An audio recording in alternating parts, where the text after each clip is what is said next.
Hello everybody, welcome back to my channel. आज हम discuss करेंगे फाइनेंस कमीशन के ऊपर, जो कि एक कॉन्स्टिट्यूशनल बॉडी है। इससे पहले हमने यूनियन पब्लिक सर्विस कमीशन और स्टेट पब्लिक सर्विस कमीशन को डिस्कस किया था। तो अगर आपने उन वीडियो को नहीं देखा, उस डिस्कशन को नहीं देखा, तो उसके लिंक्स आपको डिस्क्रिप्शन बॉक्स में मिल जाएंगे। यू कैन चेक, आप वहाँ से देख सकते हो। तो आज हम डिस्कस करेंगे अबाउट द फाइनेंस कमीशन, जो कि अंडर आर्टिकल 280 एक कॉन्स्टिट्यूशनल बॉडी है। और फाइनेंस कमीशन को क्वासी जुडिशियल बॉडी भी कहा जाता है। What is the meaning of the quasi? Quasi का मतलब होता है इम्प्रॉपर। दैट मीन्स कि यह एक फुल फ्लेज्ड वे में एक जुडिशरी बॉडी नहीं है, लेकिन इसके कुछ फंक्शंस ऐसे हैं जो कि जुडिशरी वाले फंक्शंस हैं, इसीलिए इसको क्वासी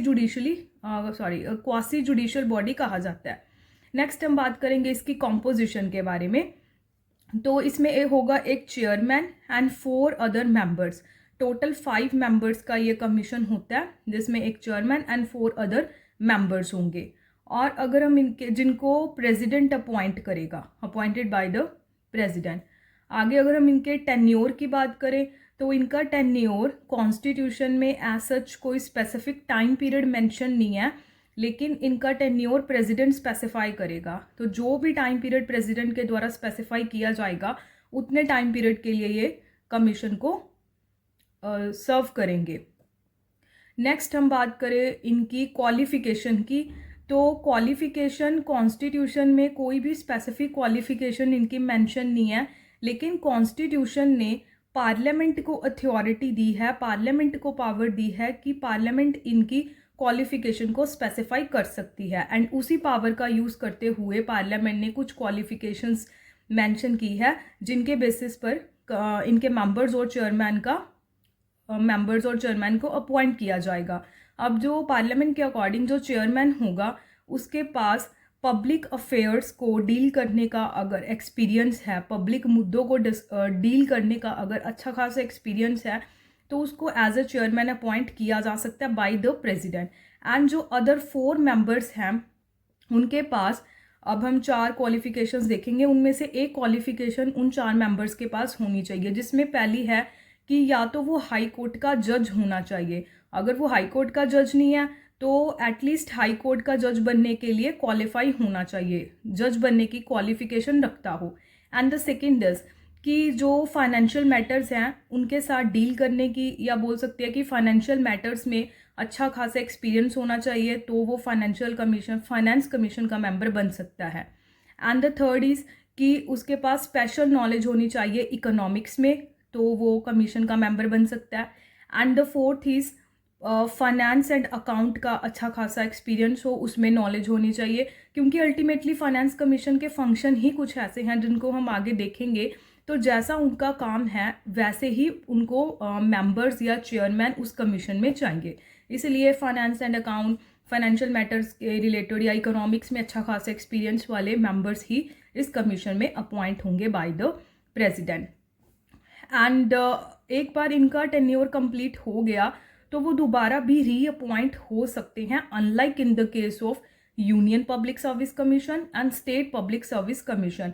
उसमें चेयरमैन एंड मेंबर्स दोबारा रीअपॉइंट नहीं हो सकते अपनी सेम पोजीशन पर, लेकिन फाइनेंस कमीशन के मेंबर्स अपनी ही जगह पर दोबारा उसी पोजीशन पर रीअपॉइंट हो सकते हैं। Let's discuss about their functions, जो कि इस चैप्टर का सबसे इम्पॉर्टेंट पार्ट है। तो फंक्शंस इसके डिस्कस करने से पहले, जो भी फाइनेंस कमीशन अपने फंक्शंस को परफॉर्म करेगा, उसकी एक रिपोर्ट रेडी करके प्रेसिडेंट को देगा एनुअली। जैसे हमने यूपीएससी या स्टेट पब्लिक सर्विस कमीशन में देखा था, तो ऐसे वो एक रिपोर्ट रेडी करके देगा।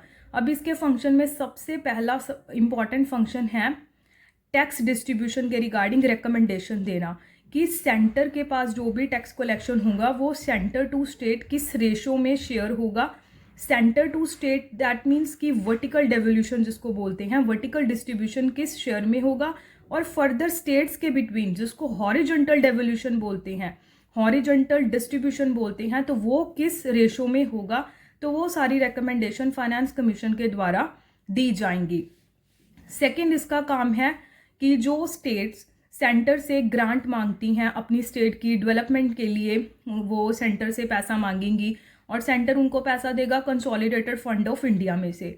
तो वो ग्रांट हर स्टेट को किस रेशो में जाएगा, कितना पैसा जाएगा और किस बेसिस पे जाएगा, वो सारे प्रिंसिपल्स भी फाइनेंस कमीशन रेडी करेगा। And the third one is, इसका काम है कि जो कंसोलिडेटेड फंड ऑफ स्टेट है, जैसे सेंट्रल लेवल पर कंसोलिडेटेड फंड ऑफ इंडिया है जिसको हम लेमन लैंग्वेज में सरकारी खजाना बोलते हैं, ऐसे हर स्टेट का भी अपना अपना एक कंसोलिडेटेड फंड ऑफ स्टेट होता है। अगर वो कंसोलिडेटेड फंड ऑफ स्टेट में अच्छा खासा पैसा नहीं होगा तो जो लोकल बॉडीज़ है वहाँ तक सफिशेंट रिसोर्सेज नहीं पहुँच पाएंगे। लोकल बॉडी से मेरा मतलब कि जो अर्बन लोकल बॉडीज़ हैं या पंचायत हैं वहाँ तक इनफ रिसोर्सेज नहीं जा पाएंगे, और अगर उन बॉडीज़ को पैसा नहीं मिलेगा तो इसका क्या मतलब हुआ कि ग्राउंड लेवल पर डेवलपमेंट नहीं होगी। तो इसलिए कंसोलिडेटेड फंड ऑफ स्टेट का भी स्ट्रेंथन होना काफ़ी ज़रूरी है। तो जैसे फाइनेंस कमीशन है वैसे हर स्टेट का भी स्टेट फाइनेंस कमीशन होगा। तो वो स्टेट फाइनेंस कमीशन की रिकमेंडेशन पर जो मेन फाइनेंस कमीशन है वो बताएगा ऐसे कुछ स्टेप्स जिससे उस स्टेट का जो खजाना है उसको हम कैसे स्ट्रेंथन कर सकते हैं, कैसे ऑगमेंट किया जा सकता है, तो उसके भी कुछ स्टेप्स वो बताएगा। And the fourth one is, fourth function जो इसका होगा, जो भी प्रेसिडेंट फाइनेंस के रिलेटेड कोई भी मैटर फाइनेंस कमीशन को देगा उसके ऊपर एडवाइस मांगने के लिए, तो उसके रिगार्डिंग भी वो अपनी एडवाइस प्रेसिडेंट को देगा। अब ये सारे फंक्शंस को परफॉर्म करने के बाद वो एनुअली एक रिपोर्ट रेडी करेगा। या हम बोल सकते हैं कि ये सारे फंक्शंस को परफॉर्म करने के बाद जो भी उसने रिकमेंडेशंस दी हैं उनको प्रेसिडेंट को देगा, एंड प्रेसिडेंट उस रिपोर्ट को पार्लियामेंट के आगे रखेगा along with the explanatory memorandum, जैसे हमने यूपीएससी और स्टेट पब्लिक सर्विस कमीशन में देखा था।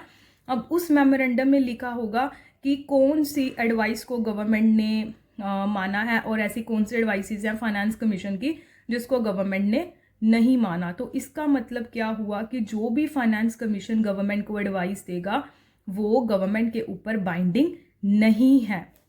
तो ये हमने इनके फंक्शंस को देखा।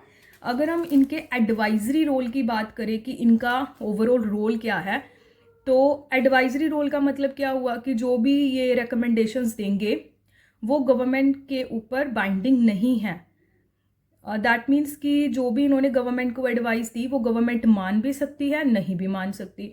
अब इनके ऊपर डिफरेंट ओपिनियंस हैं। जब फोर्थ फाइनेंस कमीशन बनी थी तो उसके चेयरमैन ने कहा था कि चाहे फाइनेंस कमीशन माना कि एक कॉन्स्टिट्यूशनल बॉडी है, लेकिन जब तक कोई अच्छा खासा रीज़न ना हो उस एडवाइस को ना मानने का, तब तक गवर्नमेंट को फाइनेंस कमीशन की सभी एडवाइस को मानना चाहिए। लेकिन कॉन्स्टिट्यूशन में ऐसा कहीं भी नहीं लिखा कि गवर्नमेंट को फाइनेंस कमीशन की एडवाइस को मानना मैंडेटरी है।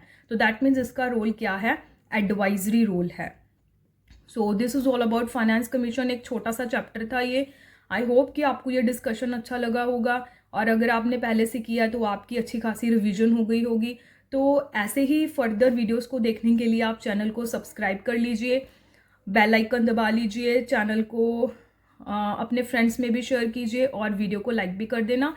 नेक्स्ट वीडियो में हम डिस्कस करेंगे about the election commission of India, again जो कि एक कॉन्स्टिट्यूशनल बॉडी है।